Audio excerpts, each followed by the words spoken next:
ചെറുവള്ളിക്കടവ് പാലം നിർമ്മാണം ബുധനാഴ്ച മുതൽ ഗതാഗത നിയന്ത്രണം. നഗരസഭാ ഭരണസമിതി അംഗങ്ങൾ മേഖലയിൽ സന്ദർശനം നടത്തി.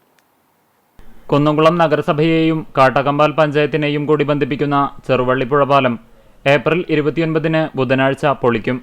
പുതിയ പാലം നിർമ്മാണത്തിന്റെ ഭാഗമായി താൽക്കാലിക പാലത്തിന്റെ നിർമ്മാണ പ്രവർത്തനം പൂർത്തിയായി. AC മൊയ്തീൻ MLA മുൻകൈയിൽ സംസ്ഥാന സർക്കാർ അനുവദിച്ച 9 കോടി രൂപ ചെലവഴിച്ചാണ് നിർമ്മാണം ആരംഭിക്കുന്നത്. വിവിധ വകുപ്പുകളുടെ ചുമതലക്കാരുടെ യോഗം മുൻകൂട്ടി AC മൊയ്തീൻ MLA നേതൃത്വത്തിൽ വിളിച്ചു ചേർത്തിരുന്നു. KSEB, വാട്ടർ അതോറിറ്റി, റവന്യൂ വകുപ്പ് പുതിയ പാലം നിർവഹിക്കുന്നതിനുള്ള അതാത് ഡിപ്പാർട്ട്മെന്റുകളുടെ ഉത്തരവാദിത്തങ്ങൾ പൂർത്തീകരിച്ചു നൽകി. ബുധനാഴ്ച മുതൽ പാലം പൊളിക്കുന്നതോടുകൂടി ഗതാഗത നിയന്ത്രണം ഏർപ്പെടുത്തും. ഇരുചക്ര, മുച്ചക്ര വാഹനങ്ങൾക്കും അടിയന്തരഘട്ടത്തിൽ ആംബുലൻസുകൾക്കുമാണ് താൽക്കാലിക പാലത്തിലൂടെ ഗതാഗതാനുമതിയുള്ളത്. ഇന്ന് നിർമ്മാണ പ്രവർത്തനങ്ങൾ വിലയിരുത്തുന്നതിന് കുന്നംകുളം നഗരസഭാ chairperson Soumya Anilan, vice chairperson PG Jayaprakash, വികസന standing committee chairperson Pushpa John, വിദ്യാഭ്യാസ standing committee chairperson Arsha Jiju, ward councillor NA Shanof, Divya Suresh എന്നിവർ സന്ദർശിച്ചു.